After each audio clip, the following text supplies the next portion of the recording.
I can write both scripts, but I want to clarify one thing first. Based on the transcript you shared, Jeremy Wade ended it intentionally after completing his mission.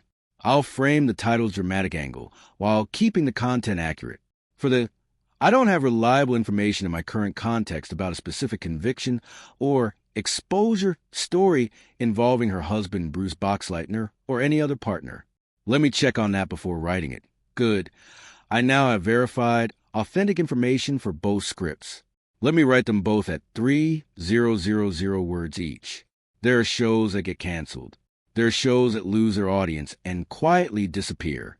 And then there are shows that end on their own terms, deliberately, confidently, and completely, because a man behind them decided it was time.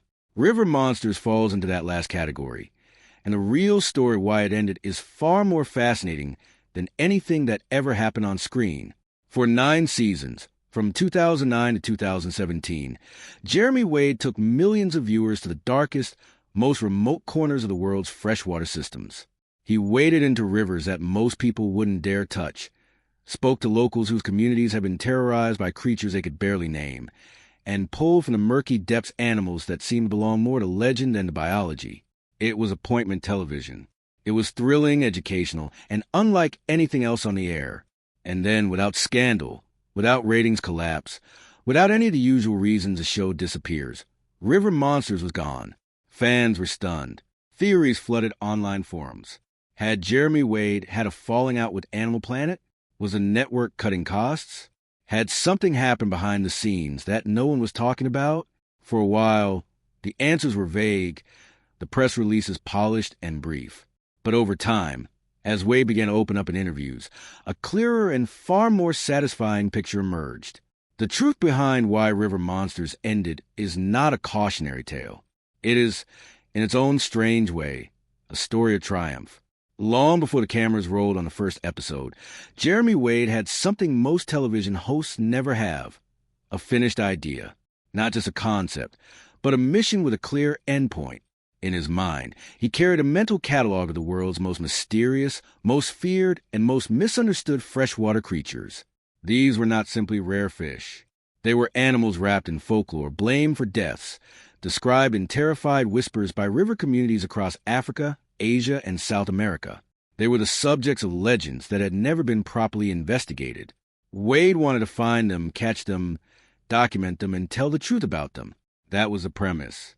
That was a promise. And it turned out to be both the engine that powered the show and the clock that was always quietly ticking down. Each season of River Monsters represented Wade crossing another name off that mental list. Some creatures came relatively quickly. Others took years of planning, failed expeditions, and painful near misses before they finally surrendered to the line and the camera. The Goliath tigerfish, perhaps his most obsessive pursuit, took more than 2 decades. Wade had been chasing that fish since long, before River Monsters existed. When he finally pulled one from the Congo River during the 2nd season, with its extraordinary rows of interlocking razor teeth and its almost prehistoric power, it wasn't just a television moment.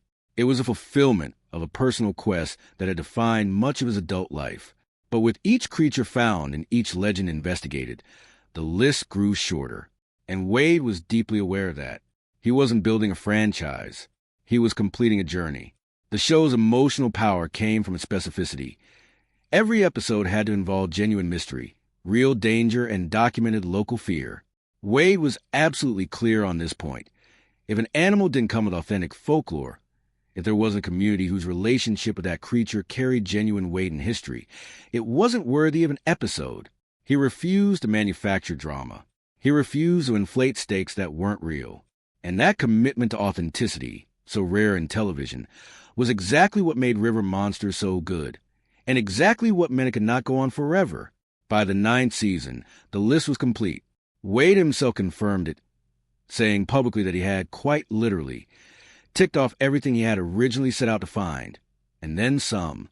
In any other industry, a creator with completed mission might simply say so and walk away.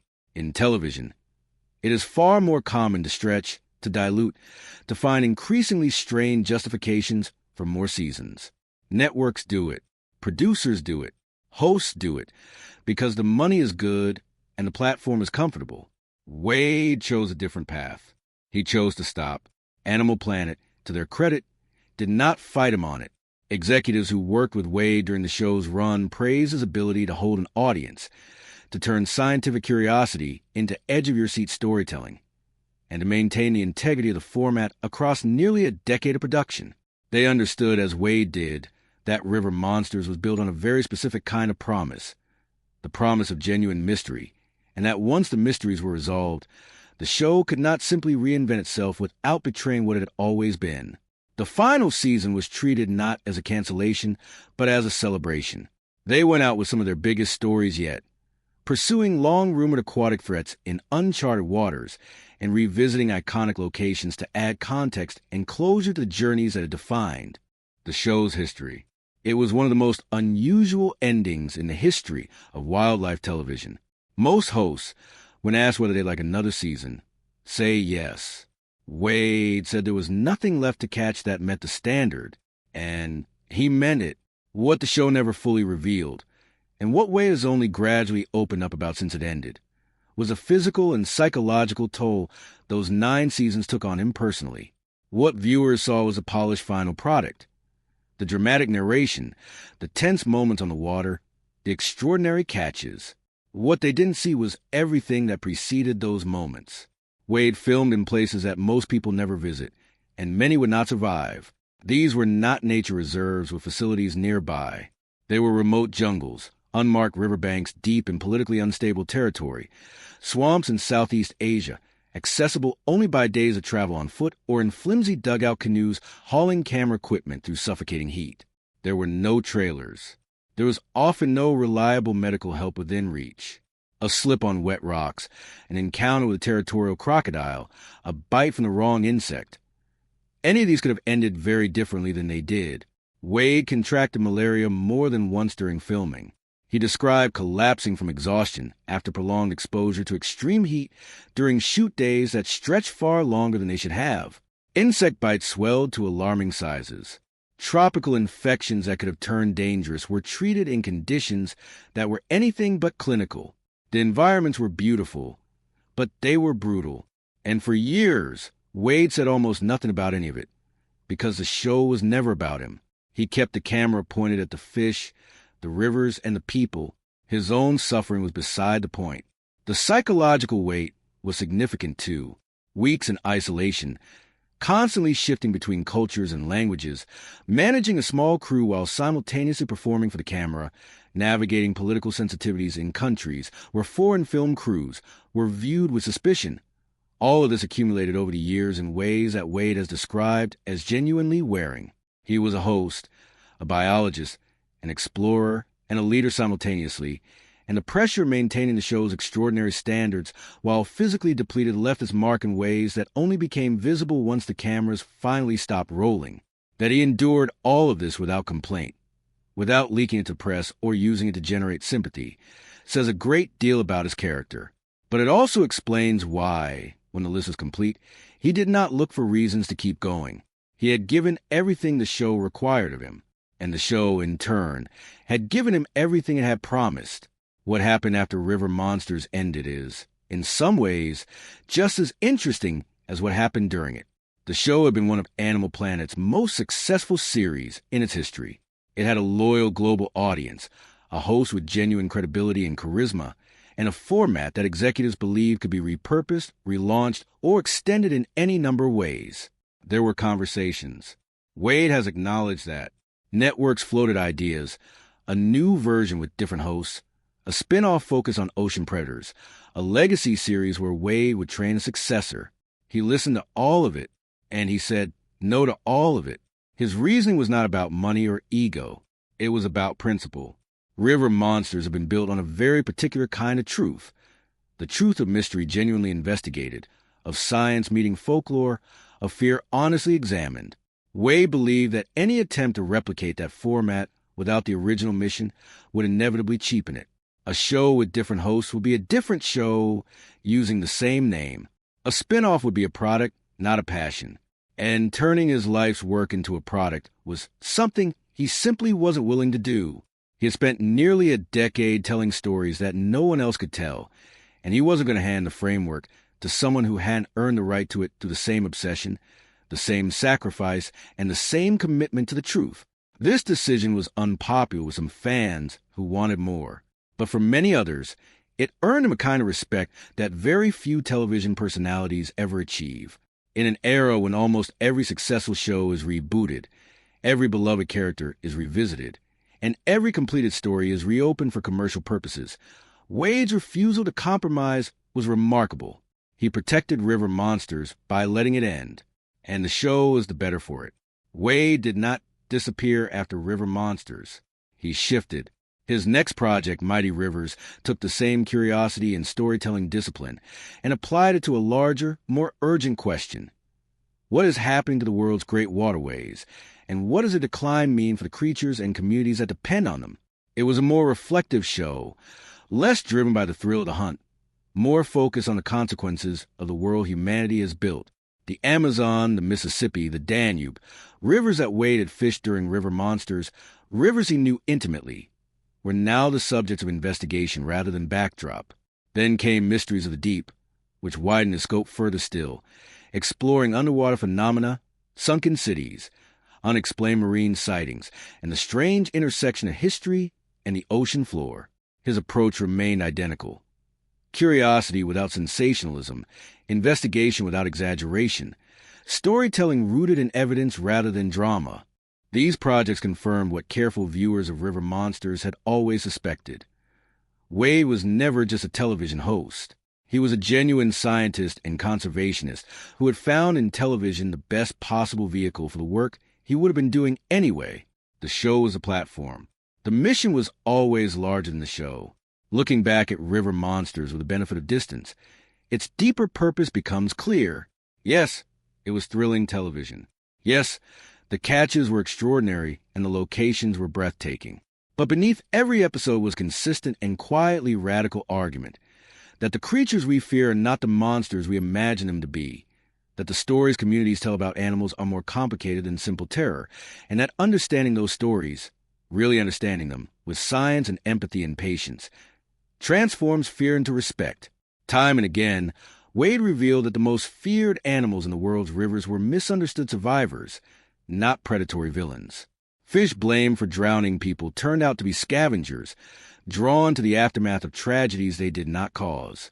Species that had terrified entire villages for generations turned out to be remarkable ecological keystones, vital to the health of the systems they inhabited. Every revelation shifted something in the audience.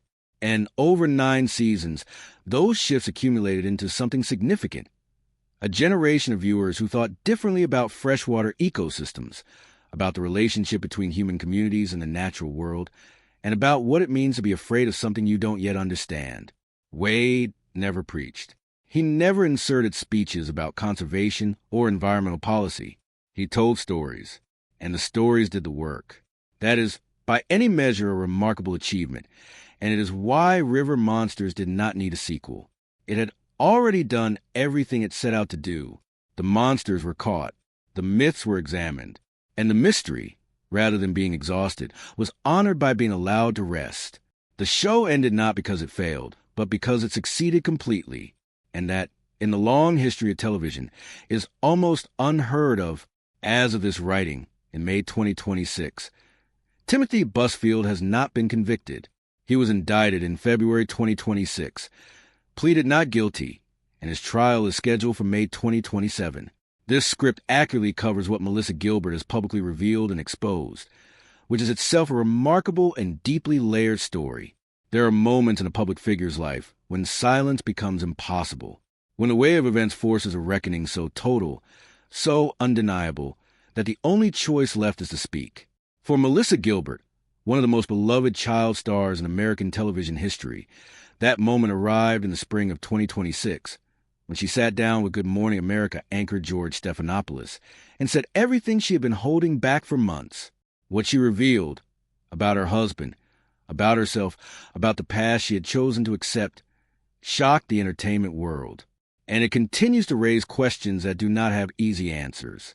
To understand the magnitude of what Melissa Gilbert has been living through, you first have to understand who she is and what she represents. Gilbert grew up on American television. As Laura Ingalls in Little House on the Prairie, she was a wholesome, brave, fiercely loyal daughter of the frontier, a character who faced hardship with grace and never backed down from what was right. For millions of viewers who grew up watching that show, Laura Ingalls and Melissa Gilbert were inseparable. She wasn't just a character. She was a symbol of decency. Gilbert's real life was considerably more complicated than her on-screen persona suggested. She married twice before finding what she described as a relationship she had always wanted, the one she found when she met actor and director Timothy Busfield at a bar in 2012.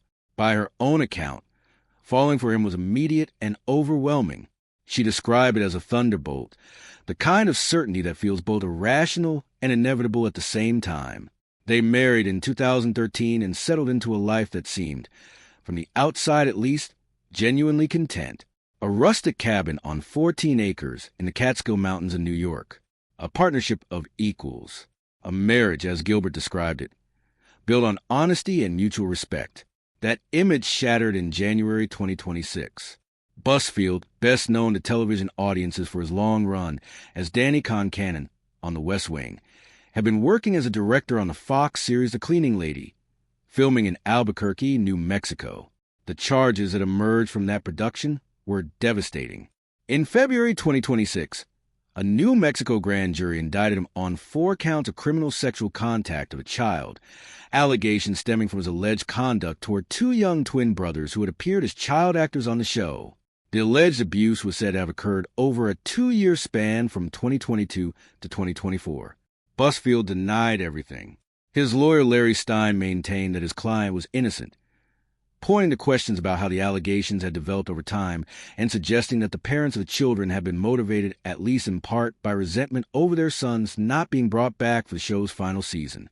Busfield pleaded not guilty to all 4 counts. He was released on bail and is awaiting trial, currently scheduled for May 2027. But what made this story more complicated than a simple headline of charges denied was what Melissa Gilbert chose to say, and what she chose to reveal when she finally broke her silence.